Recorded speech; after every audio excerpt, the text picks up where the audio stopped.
All right, next on the docket, Shane, number 21, Texas A&M. Great to be back in the top 25 at the Missouri Tigers.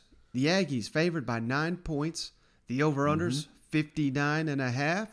Texas A&M leads the all-time series 8-7, but Mizzou, Shane, 2 in a row they've won. But last one came in 2014, so it's been a while. But so who do you like in the matchup here? Texas A&M at Missouri. Man, Texas A&M's hurt me a few times this year, Mike. I know it's hurt this fan base, and like you said, it's good to see them back in the top 25. I mean, you just had to beat number 1 Alabama to get there, but you did it. You know what I'm saying? Right. And out of all the score spreads that I saw this week, there was only one that just truly surprised me, and it was this one.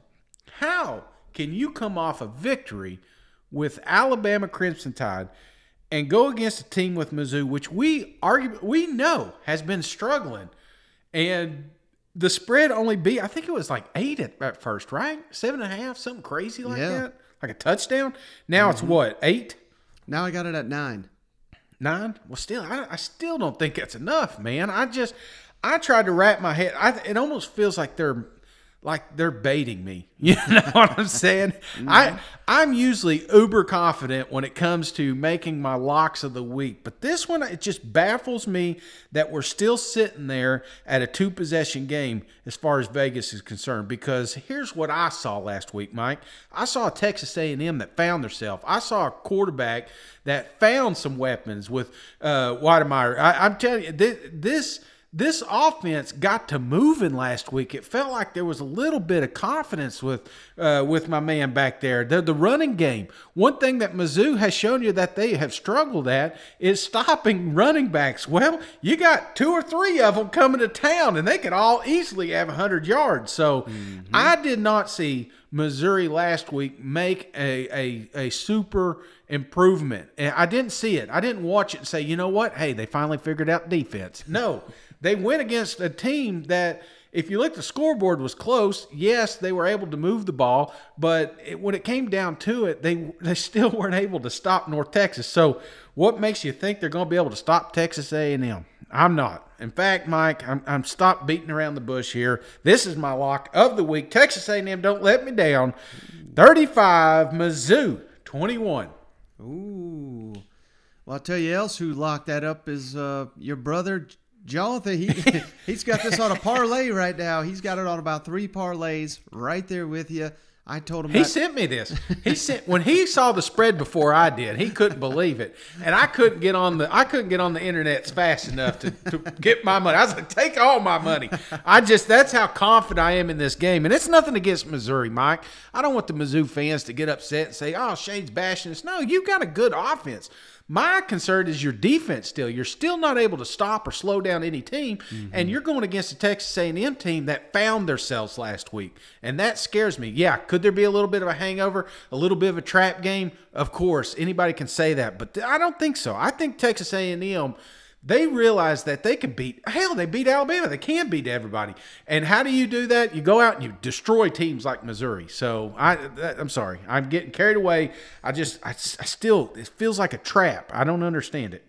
Yeah, I mean, like Jonathan said, Texas A&M could still be drunk and they'll win this one. But the question is, will they cover that spread? And I think the biggest questions I have for the Aggies in this one, Shane, Zach Calzada, was that a one-off?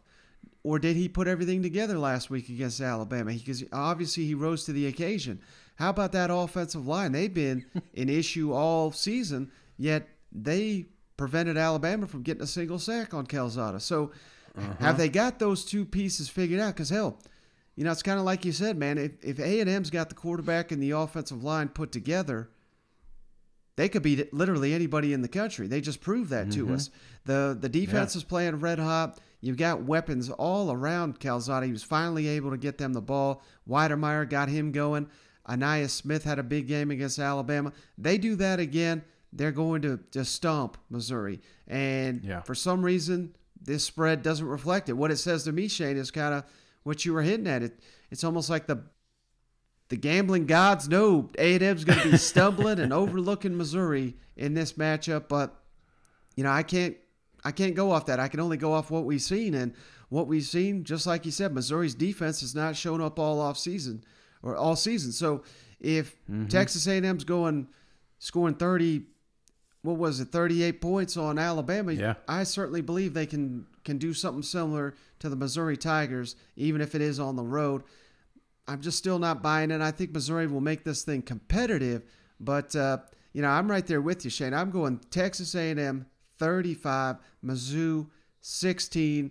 A&M, I just think, is playing too good a football right now to where I think in the second half they pull away from the Tigers after a competitive first half. Did you not lock this up because you knew I was going to? No, I didn't lock it up because these gambling guys, they know what they're doing. It scared me away from it. I'm telling you.